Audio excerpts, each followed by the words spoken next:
Today we're going to be talking about discipline and behavior management for your children.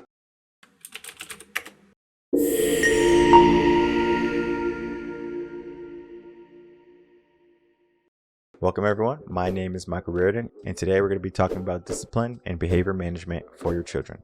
Now, as a teacher that has taught over 10 years, I know the ins and outs of behavior management and making sure your kids are in the best order possible.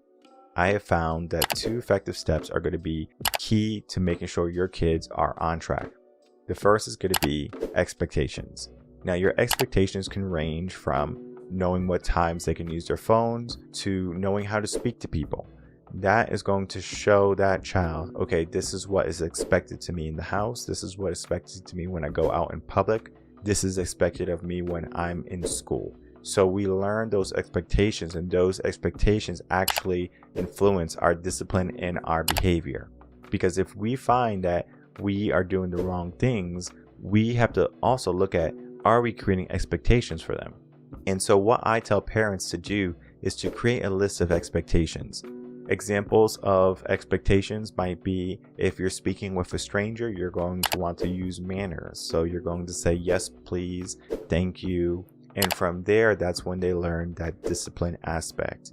If you are in a home where the kids are going to have chores, right? The discipline aspect, the expectation aspect of that is, I'm having expectations that the dishes are going to be cleaned before 6 p.m. today. And if the dishes are not cleaned before 6 p.m., there's going to be some type of consequence.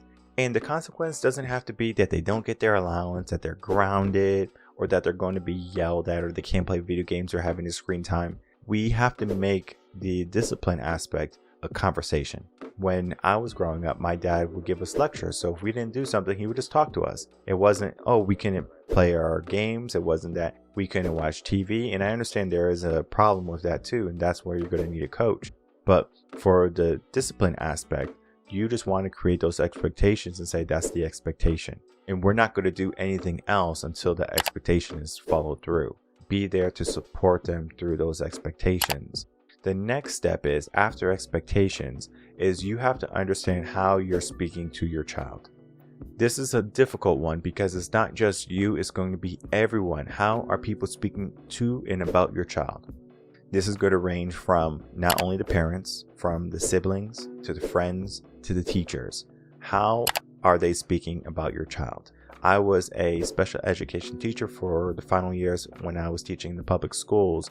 And I found that the students who had the most severe behavioral issues were people who have been told that they have these issues. So a student was told that I have behavioral problems and I don't know how to control myself. So now that becomes their identity. Now that becomes their belief. Oh, I'm unable to control myself, so I'm going to act out. From there, they're going to not know, all right, I have the other option to be behaved, to control my behavior.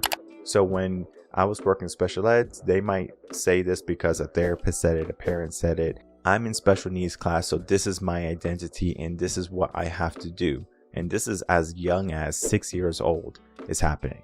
So we have to make sure how we're speaking to our kids is not going to be negative, where they say, this is my identity, I'm unable to control this, because they always have control. They always have that. You have to have that belief in them.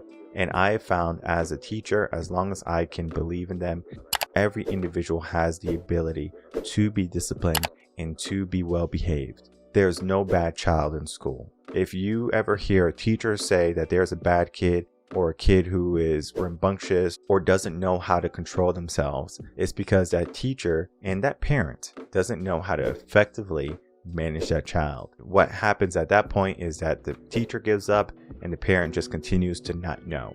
So if you find that you have children in your life, in your world, that are not effective in being disciplined and not effective in understanding that they can be well behaved, then I encourage you to check out our website to get a free coaching session with me, so we can begin that evaluation process of your child and of you too, so we can see where you're coming from too. Because if I can see that you're not having expectations, and then that you're not speaking to that child in a way that's going to be conducive to have good discipline and good behavior, then we have to make some modifications. And I have helped countless parents create well-behaved and well-disciplined children. just begins with a little bit of guidance and some systems and some processes that we have to follow. So I encourage you to sign up for a free coaching session with me so we can develop those processes together.